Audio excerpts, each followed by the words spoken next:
So, if you're an Aquarius, the cosmos is officially issuing you a financial stop sign today. Oh, totally. A hard stop. Yeah, it is explicitly telling you to lock up your wallet, control your expenses, and just, sit still. But then, if you're a Scorpio, You're hitting the gas. exactly, the exact same sky is telling you to hit the gas, take a trip, and aggressively chase down new business. Which is wild when you think about it. It really is.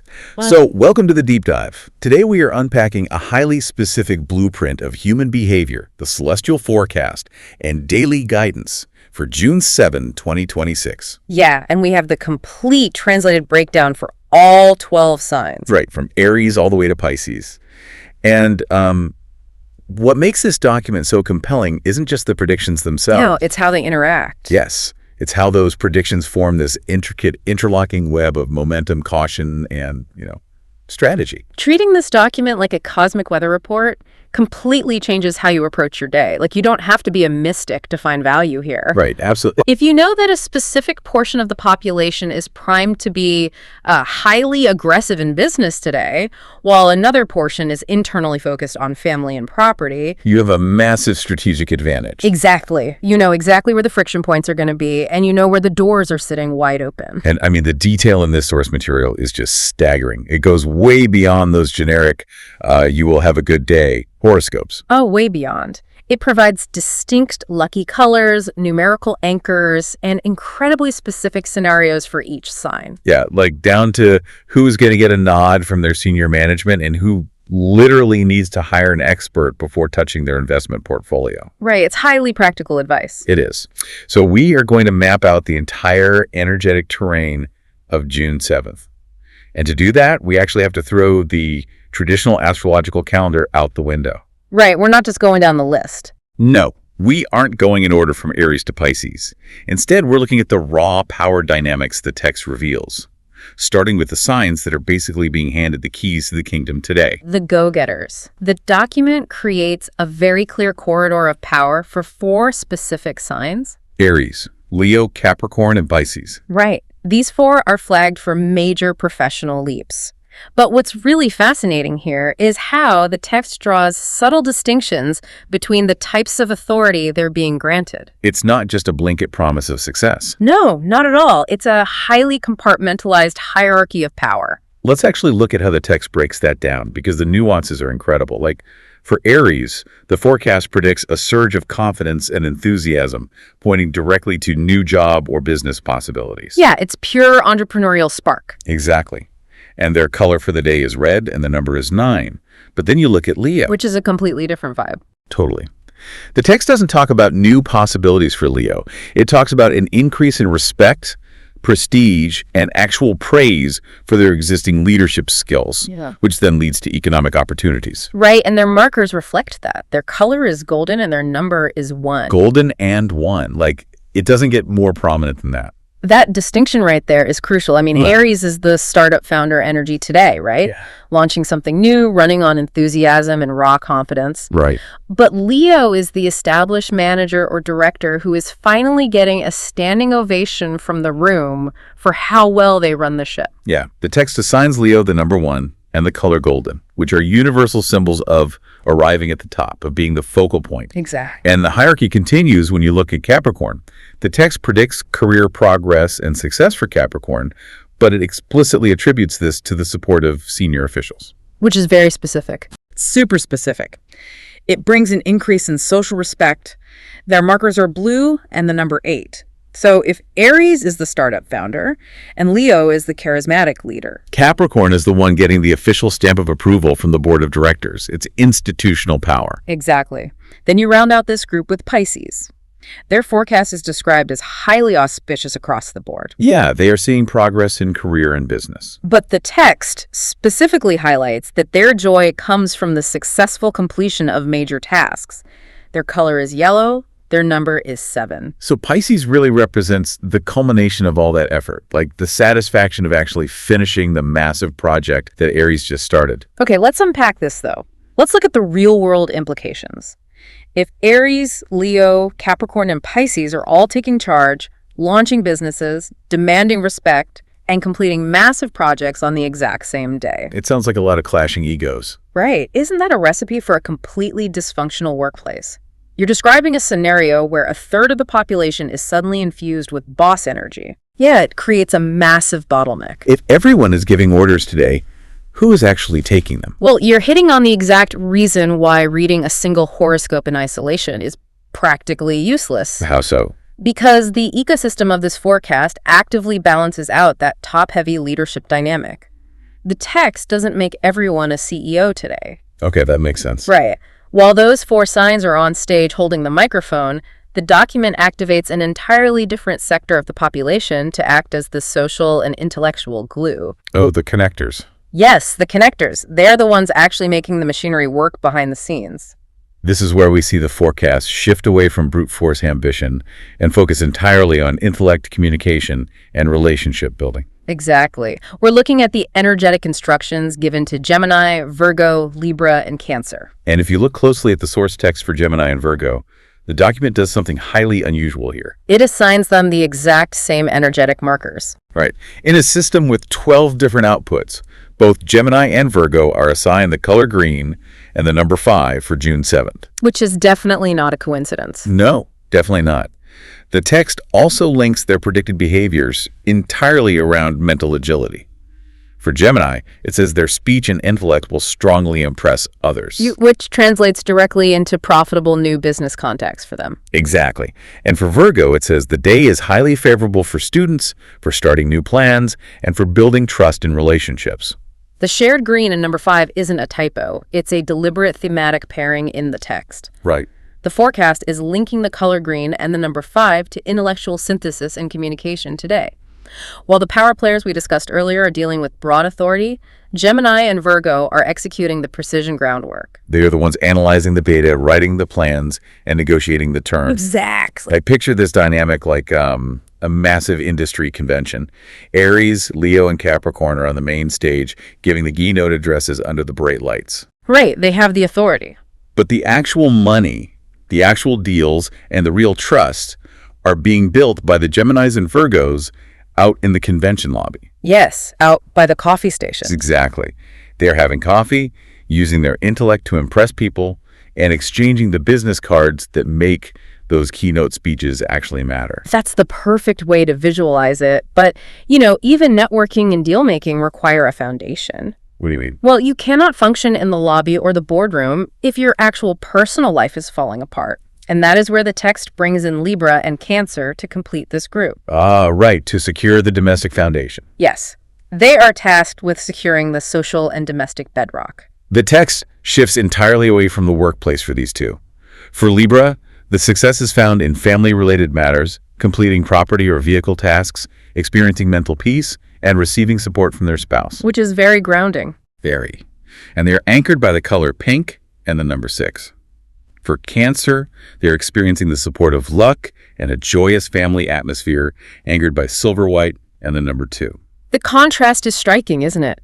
We went from the aggressive red of Aries and the golden prestige of Leo to the pinks and silver whites of Libra and Cancer. It's a huge shift in tone. It is.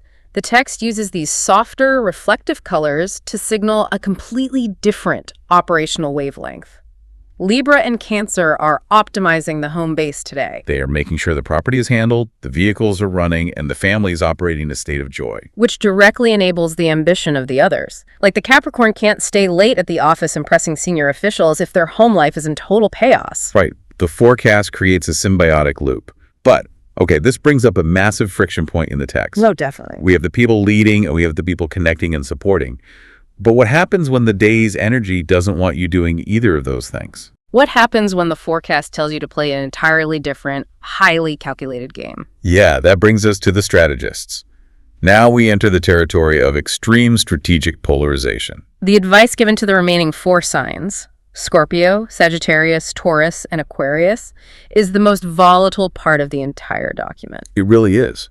The text splits them right down the middle between aggressive financial expansion and absolute defensive lockdown. The polarization is wild. Let's look at the expanders first. Yeah, let's look at Scorpio. The text says Scorpio will see an increase in courage and valor.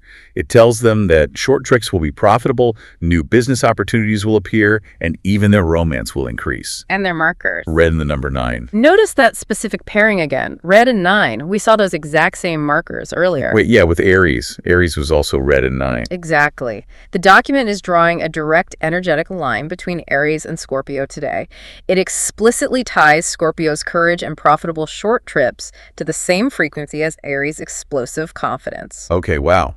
That makes a lot of sense. The text is creating a corridor of highly aggressive, forward-moving energy for anyone under those signs. They are the ones tasked with pushing the boundaries today. And Sagittarius is right there with them on the expansion front. The text predicts success in financial matters and the literal development of new income sources for Sagittarius. Yeah, they are expanding their wealth alongside an increased interest in religious acts. Yellow and the number 3. But then the document slams on the brakes. Like, we get to Taurus and Aquarius, and the tone completely changes from expansion to intense caution. It's a fascinating pivot because, the text doesn't say Taurus and Aquarius are going to have a bad day, but it places heavy conditions on their success. Right. For Taurus, the forecast says there's a possibility of financial gain, and that stalled work will finally gain momentum, which sounds great on the surface. It does. But the text issues a very specific caveat. Taurus must seek expert advice before investing. They are assigned white and the number 6. And Aquarius gets an even stricter mandate. Yeah, a hard warning to control their expenses.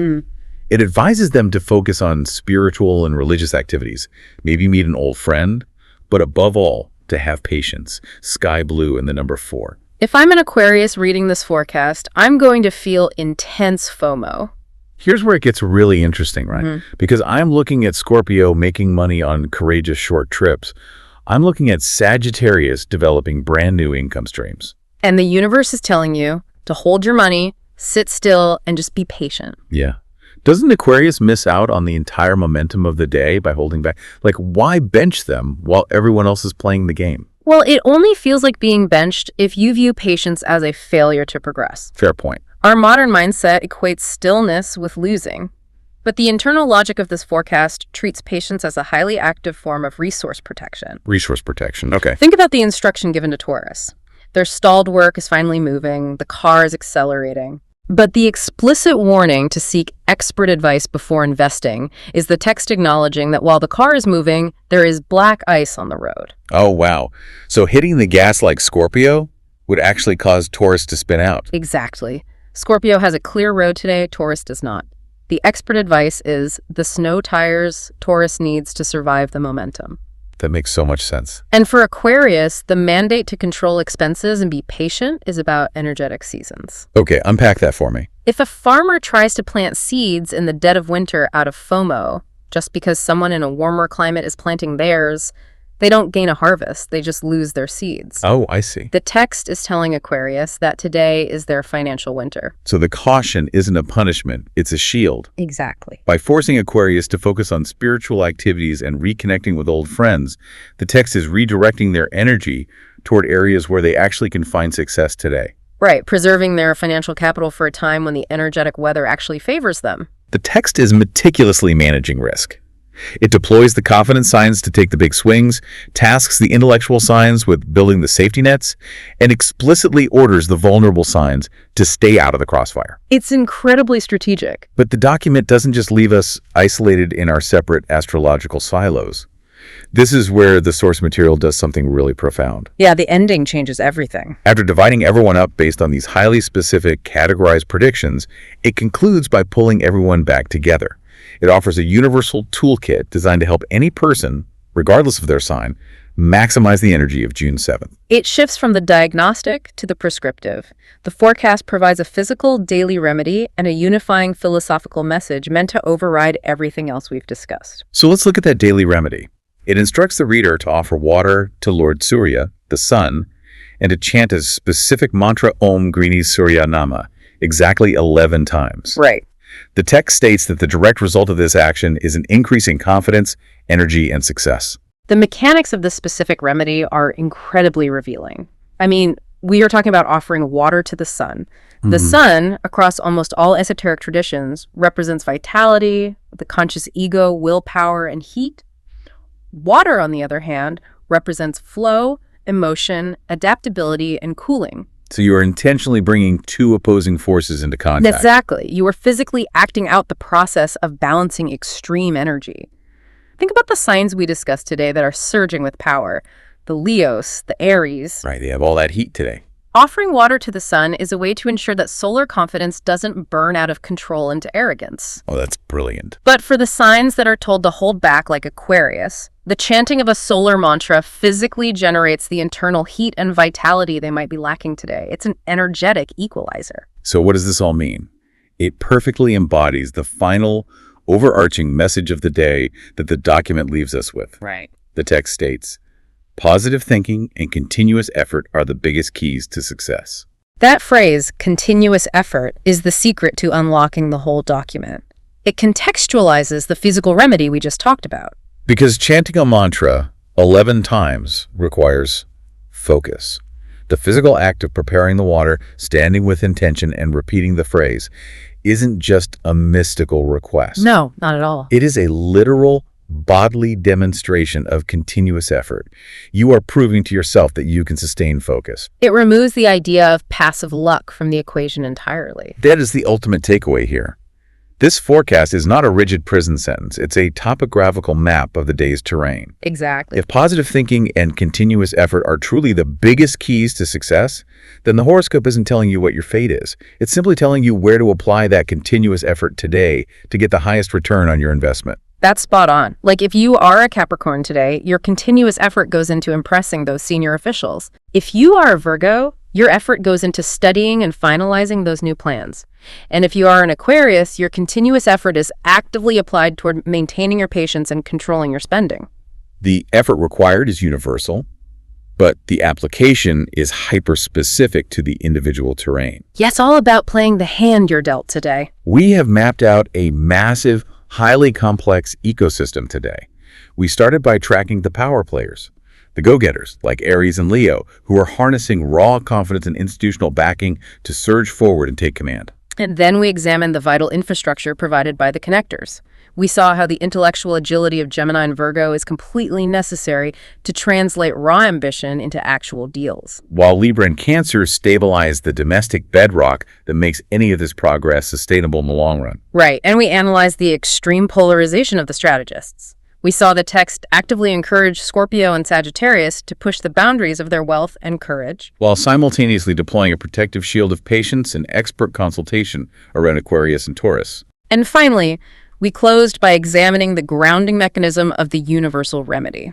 Yeah, looking at how balancing the heat of the sun with the flow of water provides a physical anchor for the day, proving that confidence and success aren't just bestowed upon us. They are manually generated through intentional, continuous effort. Whether the cosmos requires you to be the charismatic leader in the boardroom today, the brilliant negotiator in the lobby, or the patient strategist protecting your resources from the sidelines, you now possess the complete blueprint for June 7, 2026. You know exactly where the friction is, and you know where the momentum is hiding. You're no longer just walking out the front door and hoping for the best. Right, you've read the atmospheric data. But I want to leave you with a final thought to mull over as you navigate this terrain. We've spent this entire time analyzing how this document dictates the flow of human behavior. Yeah. But if the final overriding message of the text insists that your own positive thinking and continuous effort are the absolute biggest keys to your success, well, does the cosmos actually dictate the path you walk? That's the real question. Or does it merely provide the raw, energetic weather conditions, leaving you entirely responsible for whether you build a shelter or learn to dance in the rain? Keep learning, keep exploring.